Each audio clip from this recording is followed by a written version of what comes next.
जहाँ बाढ़ आई है वहां जाके देखिए कि हालत क्या है। लोगों के घर बर्बाद हो गए, पानी तक 2-2 3-3 दिन हो गए, आज वो घर तक नहीं पहुंच पा रहे, बच्चे भूखे प्यासे हैं, खाना तक उन लोगों को नहीं मिल रहा है। महामारी फैल चुकी है वहां पे, महामारी। और आदरणीय केजरीवाल साहब, आपके बड़े बड़े नेता आते हैं मीडिया पे और भाषण देते हैं कि हथनीकुंड का पानी छोड़ दिया गया। शर्म आती है मेरे को आप लोगों को जब ये बयान देते हैं। अरे आप लोगों की क्या तैयारी रही है? आप दिल्ली के मुखिया हो, आप सीएम हो दिल्ली के। नमस्कार, आप सभी का बहुत बहुत स्वागत अभिनंदन करेंगे और हमारे साथ सुंदर चौधरी जी मौजूद है। सुंदर जी, पहले आपको बहुत बहुत अभिनंदन करते हैं। आपका भी बहुत बहुत स्वागत करता हूं मैं जी। और सुंदर जी के परिचय में बताता हूं, बदरपुर जिले कांग्रेस कमेटी से महामंत्री हैं। और आज का जो विषय है और आज का जो मुद्दा है दोस्तों, कुछ और नहीं है। दिल्ली में जिस प्रकार से फ्लड कंट्रोल को लेके सरकार नाकाम साबित हुई है और इन दिनों जिस प्रकार से बाढ़ पीड़ितों के साथ मदद करनी चाहिए, उनके सुख दुख में खड़ा होना चाहिए, खाना पूर्ति करनी चाहिए, वो कहाँ तक है। और केजरीवाल सरकार हो चाहे किसी भी सरकार के माध्यम से कितना कार्य हुआ और आज दिल्ली में जो दुर्गति की उत्पत्ति हुई है, इसका कारण सुंदर जी आप अगर जान पाए तो अपने दर्शकों से आज साझा जरूर करें। सबसे पहले मैं आप जनता जनार्दन का बहुत बहुत स्वागत करता हूं कि उन्होंने मेरी बात को रखने का मौका दिया और जनता के बीच की बात को रखने का। साथियों, आज दिल्ली की हालत किसी से छुपी नहीं है। क्या हालत हो चुकी है दिल्ली की आज? हर जगह पानी है दिल्ली में, कहीं भी चले जाओ बुरा हाल है दिल्ली का। मैं पूछना चाहता हूं आपके चैनल के माध्यम से, खासकर दिल्ली के मुखिया सीएम आदरणीय केजरीवाल साहब से, कि केजरीवाल साहब आपकी तैयारी कहाँ गई? आपको पता है कि जब जब बारिश आता है, बारिश का मॉनसून होता है, एक अलग कमेटी होती बैठाई जाती है इस बरसात से बचने के लिए, कोई दुर्घटना या माल जान का कोई नुकसान ना हो। तो आपकी तैयारी कहाँ रही है? आज मेरे को बड़ा दुख होता है। और जबकि पानी जो हथनीकुंड बैरेज से छोड़ने से पहले अलर्ट कर दिया गया था, कभी दिल्ली में इतने क्यूसेक पानी जाएगा और जाने के बाद देखिए रमेश जी, तू मैं बातें छोड़ो, मैं उसी पे आ रहा हूँ। अपनी नाकामी दोनों पार्टियां छुपा रही है, चाहे वो केंद्र की सरकार हो चाहे वो दिल्ली सरकार हो। दिल्ली की जनता ये पूछना चाहती है आप लोगों से कि आपने तैयारी क्या करी है। आज पूरा परिवार, पूरा मेरा एक मजदूर परिवार है जो घर में रहता है, आज सड़क के सामने छत नहीं है उसके सर के ऊपर, आज वो सड़क पे लुटा हुआ भूखा प्यासा। आदरणीय केजरीवाल साहब, मुझे आप ये बताइए कि आपने तैयारी कितनी की है और मानसून के ऊपर आपने कितनी बैठकें की है इसके रोकने के लिए बारिश से पहले। जनाब, ये लोग, चाहे वो बीजेपी आज आरोप लगा रही है दिल्ली सरकार पे और दिल्ली सरकार लगा रही है केंद्र सरकार पे, दिल्ली की जनता जानती है कि दोनों ये आरोप लगा तो मैं बंद कीजिए। आज दिल्ली के लोग बहुत परेशान हैं। आप जाके देखिए, चाहे आप जमुना पार जाइए, चाहे आपका क्या कहते हैं, जहां तक बाढ़ आया, जहां बाढ़ आई है वहां जाके देखिए कि हालत क्या है। लोगों के घर बर्बाद हो गए, पानी तक 2-2 3-3 दिन हो गए, आज वो घर तक नहीं पहुंच पा रहे, बच्चे भूखे प्यासे हैं, खाना तक उन लोगों को नहीं मिल रहा है। महामारी फैल चुकी है वहां पे, महामारी। और आदरणीय केजरीवाल साहब, आपके बड़े बड़े नेता आते हैं मीडिया पे और भाषण देते हैं कि हथनीकुंड का पानी छोड़ दिया गया। शर्म आती है मेरे को आप लोगों को जब ये बयान देते हैं। अरे आप लोगों की क्या तैयारी रही है? आप दिल्ली के मुखिया हो, आप सीएम हो दिल्ली के। सुंदर जी, ये जमुना के फ्लड के बारे में बोल रहे हैं और तैयारी के बारे में सवाल पूछ रहे हैं, ये सवाल का जवाब जरूर आप दीजिएगा। देखिए, वहीं दूसरी ओर देखिए, मैं बोलना चाहता हूं सम्मान के साथ और सभी मेरे प्यारे दिल्ली वासियों से कि आदरणीय केजरीवाल साहब वो इंसान हैं जो फ्री के नाम पे पूरी दिल्ली का फंड, जो बजट होता है, मुझे नहीं पता कि किस तरफ लग रहा है, लेकिन डेवलपमेंट का जो भी बजट होता है, ओनली फ्री के पूरे बजट को ये लोग, पूरे मंत्री लोग गुप्त कर रहे हैं। ये एलिगेशन भी है और साथ साथ मैं आप सभी से बताना भी चाहूंगा और जोड़ना चाहूंगा इस संबंधित जो जानकारी है। आपकी जानकारी के मुताबिक फ्लड कंट्रोल के जो नियम होते हैं, जो कानून होते हैं और उसमें जो बदलाव होना चाहिए, खासकर वाटर लॉगिंग की समस्या के ऊपर पूरी दिल्ली में, यमुना के मैं आ रहा हूँ फ्लड के कंट्रोल और फ्लड के बारे में, फ्लड के नतीजे के बारे में आपके सामने, सभी के सामने है। वहीं दूसरी ओर बात करेंगे, हर मानसून में दिल्ली में जिस प्रकार से वाटर लॉगिंग की समस्या होती है, बाढ़ की दोस्तों मैं बात नहीं कर रहा हूँ, बाढ़ का मुद्दा अलग ही है। वहीं यहाँ पर पता चलिए कि भाई फ्लड कंट्रोल के नाम पर कई बार तैयारी की गई है, कई बार इसकी प्लानिंग निकलती गई है और ये फाइल भी तैयार हो गई है। उसके ऊपर कई वर्ष हो गए, दिल्ली में कभी मानसून। रमेश जी, मुझे आप ये बताइए कि 2023 में इस बरसात के मौसम में, मानसून के मौसम में इन्हें कौन सी एक मीटिंग बुलाई अधिकारियों की, मुझे बताइए आप। एक मीटिंग तक नहीं बुलाई इन्होंने अधिकारियों की। जो 45-50 साल में जो बाढ़ नहीं आई, आज उसको भी पार कर चुके। इतनी बुरी हालत है दिल्ली, कभी 50 साल में भी ऐसी बाढ़ नहीं आई।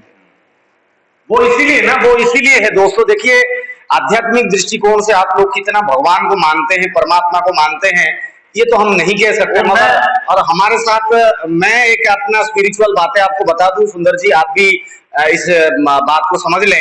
यमुना की जो सफाई है, लगातार सेंट्रल गवर्नमेंट हो चाहे स्टेट गवर्नमेंट हो, कई 22 किलोमीटर का दायरा है सिर्फ दिल्ली को जो क्रॉस करती हुई।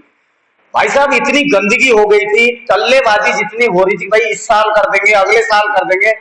माँ यमुना ने बोला कि भाई तुम्हारी बस की बात नहीं है, और इतनी बाढ़ आई, इतना पानी आया, वो आज की डेट में जहां पर उसकी पुरानी जगह थी भाई साहब, लाल किले की बैक साइड तक कभी यमुना बहती थी।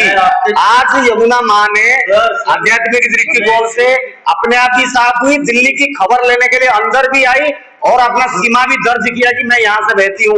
रमेश जी, मैं आपके चैनल से एक अपील करता हूँ और साथ के साथ हाथ जोड़ के मैं निवेदन भी करना चाहता हूँ दिल्ली सरकार से और केंद्र सरकार से कि आप आपस में लड़ना छोड़ दीजिए।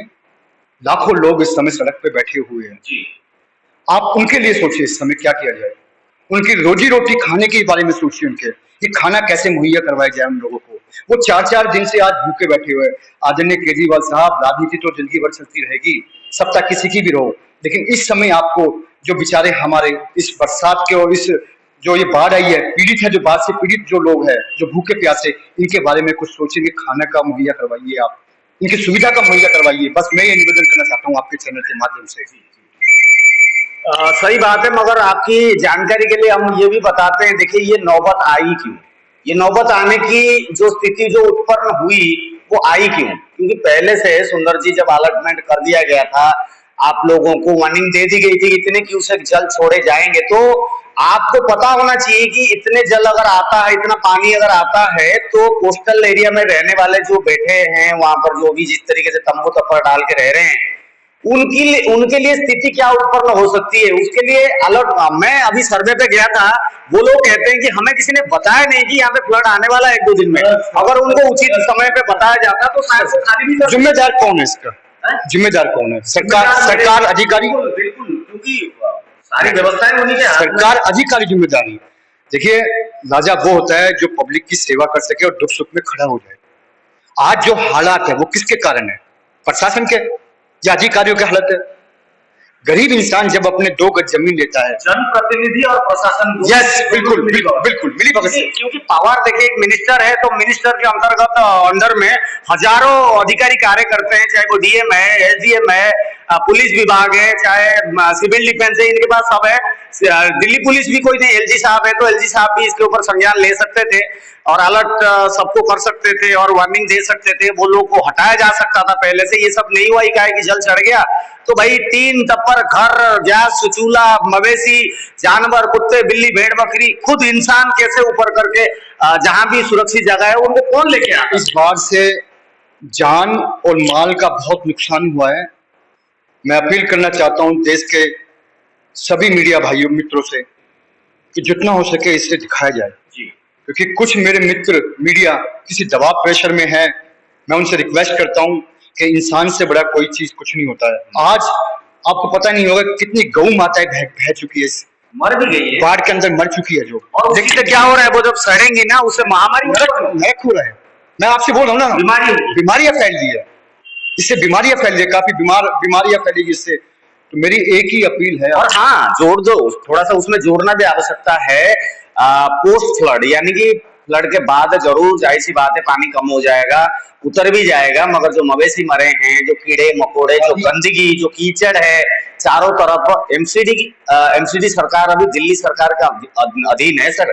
इसमें अब दिल्ली सरकार की ओर से, एमसीडी की ओर से किस प्रकार से महामारी के ऊपर, मलेरिया के ऊपर, डेंगू मच्छर के ऊपर कार्रवाई होगी, वो भी इसके बाद देखने वाला है।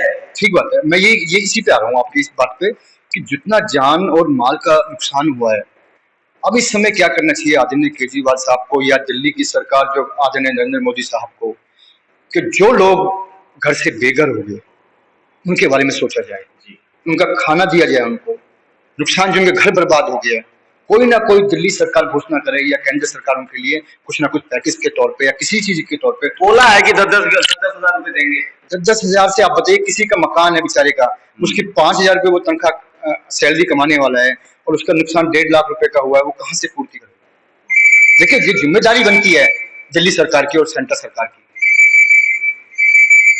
चलिए, ये तो बात है, मगर फिर भी हम जो बाढ़ पीड़ित लोग हैं, जो जनता है, जो परेशान है, हम परमात्मा से दुआ करेंगे और उनके लिए मैसेज देना चाहेंगे कि आप लोग थोड़ा सा धैर्य बना के रखें। अगर सरकारी साधन संसाधन से आप लोगों को पूर्ति नहीं हो रही है तो आप लोग थोड़ा सा पेशेंस रखें। कई बार परिस्थिति जब उत्पन्न होती है, खाने में, पीने में, बैठने में, शौच होने में आपको परेशानी होती होगी। वहीं दूसरी ओर सुंदर जी हमारे साथ मौजूद है, कांग्रेस से महामंत्री हैं, बदरपुर जिले कांग्रेस कमेटी से। आप भी अपने जो जनता है आपके पार्टी की ओर से, चाहे आज इंसान हो, आप उनको हिम्मत देने के लिए क्या कुछ मैसेज देंगे? पहले साथियों और मेरे प्यारे दिल्ली वासियों, इस समय इस लड़ाई पे कांग्रेस का सारा परिवार आपके दुख और सुख में खड़ा है। हमारे दिल्ली प्रदेश के आदरणीय अलीन चौधरी साहब खुद उस जगह पे गए हैं, उन्होंने देखा वहां जाके क्या हालत है। हमसे जो हो सकता है हम आपकी हेल्प करेंगे और आपके दुख सुख में हम हमेशा खड़े रहेंगे और लड़ाई लड़ते रहेंगे। सुंदर जी हमारे साथ मौजूद है। सुंदर जी, आपने अपने कीमती समय से दिया और हमारे साथ अपनी बातें साझा की, इसलिए आपका भी बहुत बहुत धन्यवाद। तो आप लोग जुड़े रहिए इस कड़ी में। फ्लड संबंधित अनेकों रिपोर्ट हम लाइव के माध्यम से और रिपोर्ट के माध्यम से जनप्रतिनिधियों से बात करके इनके विचार और साथ साथ परिस्थिति, जो मौजूदा परिस्थिति होती है, हम आपको दिखाते रहते हैं। और चैनल को लाइक, शेयर और सब्सक्राइब करना ना भूलें। फिलहाल के लिए जुड़े रहिए, मिलते हैं एक और खास रिपोर्ट में। जय हिंद, वंदे मातरम।